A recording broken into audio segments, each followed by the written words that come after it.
আমি হলাম রোজা। আল্লাহ বলবে ইন্নাকা আলা খায়র, তুমি কল্যাণের উপর আছো। রোজাও বললেন এক কথা, আল্লাহ জবাব দিলেন একটা। হাজার হাজার অন্যান্য আমলগুলা আল্লাহর সামনে গিয়ে বলবে আল্লাহ আমি অমুক আমল।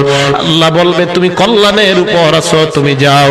ওয়াজিউল ইসলাম, আল্লাহর নবী বলে ইসলাম আসবে, আসার পর আল্লাহর সামনে গিয়ে কথা বলবে দুইটা। আগের গুলা মন দিয়ে শুনে, ইসলাম গিয়ে বলবে কথা দুইটা, আল্লাহ জবাবও দিবে দুইটা। সুবহানাল্লাহ। আগের গুলা কথা বলছে কয়টা, আল্লাহ জবাব দিছে কয়টা।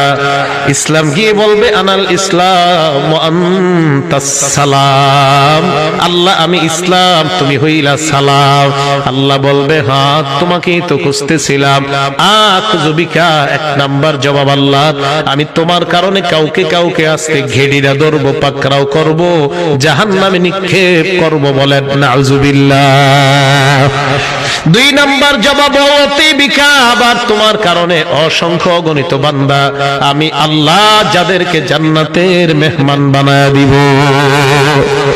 এই হাদিসের মাধ্যমে নবী বুঝায় নামাজ পড়বে, রোজা রাখবে, যাকাত আদায় করবে, সব করবে, কিন্তু লোকটার মধ্যে ইসলাম নাই। কি নাই? কি নাই?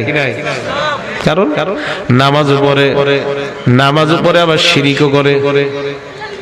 ওলামায়ে কেরাম, বর্তমান বাংলাদেশের ওলামারা এজন্য অন্তর সিরা জনগণকে বুঝাইতে চায়, ও ভাই আপনি ইবাদত বন্দেগী সব করেন, কিন্তু যদি শিরিক করেন তো আপনার সব শেষ।